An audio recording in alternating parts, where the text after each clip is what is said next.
ایک اور بات سمجھنے کی ہے، پڑھے لکھے لوگوں کے لیے بہت آسان ہے، اور الحمدللہ یہاں پڑھے لکھے افراد جمع ہیں۔ جب اللہ تعالیٰ نے اس دنیا میں کوئی چیز بیکار نہیں بنائی، تو ہمارے دل میں اللہ نے جو تمنائیں پیدا کی ہیں، وہ تمنائیں بھی بیکار نہیں ہو سکتی۔ آپ دیکھیں،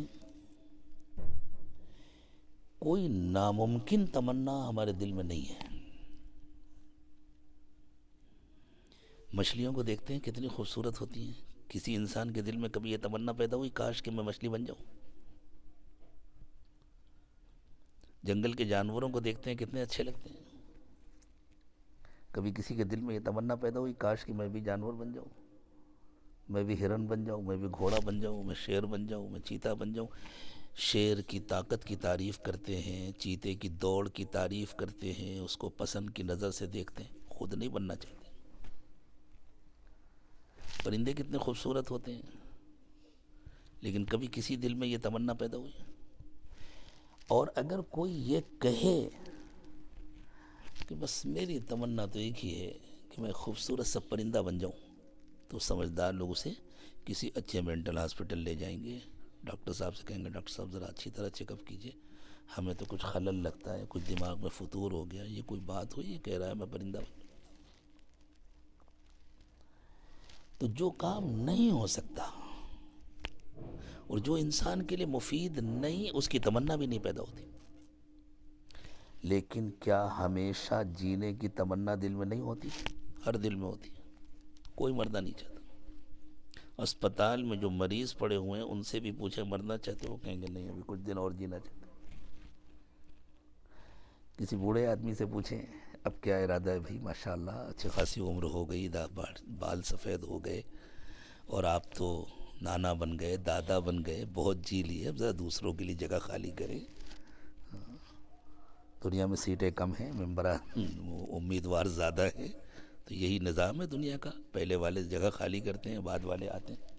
کہیں گے ہاں ٹھیک ہے جانا تو ہے ہی، لیکن یہ میرا پوتا ہے، تمنا یہ ہے کہ اس کا چہرہ دیکھ لوں پھر جاؤں، اس کی شادی ہو جائے میرے سامنے پھر جاؤں۔ وہ تو آدمی کو تو جانا ہے، جب اللہ بلائیں گے جائے گا، لیکن دل کیا چاہتا ہے؟ دل یہ چاہتا ہے نا کہ میں نہ مروں، دل یہ چاہتا ہے کہ میں ہمیشہ رہوں۔ اور واقعی اگر اللہ تعالیٰ کسی کو اتنی عمر دے دے کہ وہ اپنے دولہے کا، اپنے پوتی کی شادی بھی دیکھ لے، نکاح بھی دیکھ لے، تو پھر اس کی تمنا ہوگی اب اس کو اللہ نے جو بیٹا دیا ہے اس کی بھی شادی ہو جائے، اس کا بھی نکاح میں ہی پڑھاؤں۔ کبھی مرنے کے لیے تیار ہی نہیں ہوتا۔ اس کو عربی میں خلود کہتے ہیں، ہمیشہ کی زندگی۔ ہر شخص کے دل میں خلود کی تمنا ہے۔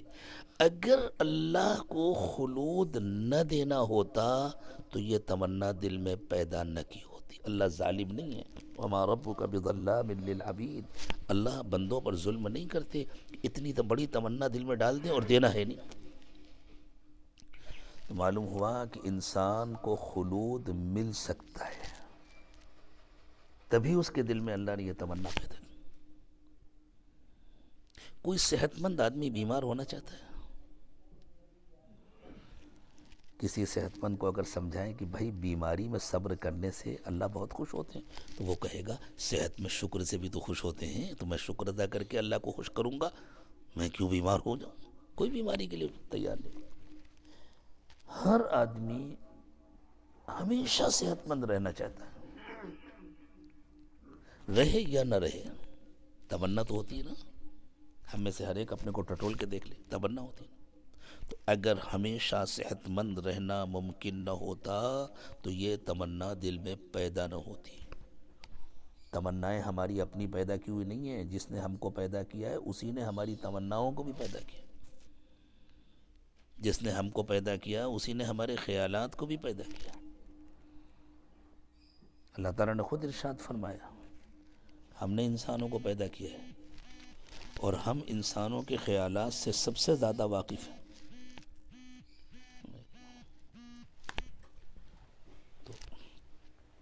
تو اگر دائمی جوانی ممکن نہ ہوتی تو یہ تمنا دل میں پیدا ہوتی ہے؟ بالکل نہ پیدا ہوتی۔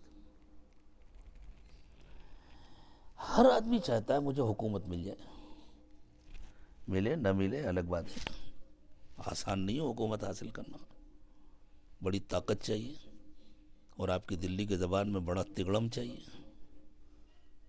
وہ سب کے بس کا نہیں ہے۔ لیکن دل تو جب سب کا چاہتا ہے کہ مجھے حکومت مل جائے۔ تو اگر ہر شخص کے لیے حکومت پانا ممکن نہ ہوتا تو یہ تمنا پیدا ہی نہ ہوتی۔ ساری دنیا کے ڈاکٹر، ساری دنیا کے نفسیات کے ماہرین اگر مل کر کے انسانوں کی کونسلنگ کر کے ان کے دل سے یہ تمنائیں نکالنا چاہیں تو نکال سکتے ہیں؟ نہیں نکال۔ معلوم ہوا یہ سب کچھ ممکن ہے،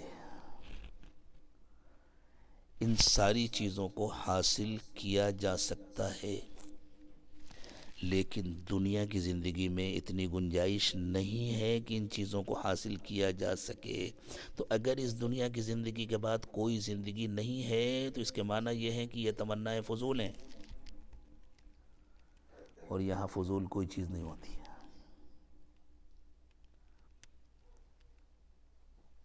ایک عام سے بچے کی یہ بات سمجھ میں آ جائے گی کہ جب آنکھ اللہ نے دیکھنے کے لیے بنائی ہے تو ایک کافی نہیں تھی، دو کیوں بنائی؟ لیکن ہر ایک جانتا ہے کہ نہیں، ایک کافی نہیں ہے، دو بنائی ہیں اللہ تعالیٰ نے، دونوں کی ضرورت ہے۔ کان سننے کے لیے بنایا تو کیا ایک کافی نہیں، دو کیوں بنائے؟ ہاتھ پکڑنے کے لیے بنایا تو کیا ایک ہاتھ کافی نہیں ہے، دو کیوں بنائے؟ اور کیا ایک پیر کافی نہیں تھا، دو کیوں بنائے؟ کوئی چیز اللہ نے زائد نہیں بنائی، کوئی چیز اللہ نے بیکار نہیں بنائی، ایک بال بھی بیکار نہیں ہے، ایک ناخون بھی بیکار نہیں، تو یہ تمنائیں بھی بیکار نہیں ہیں۔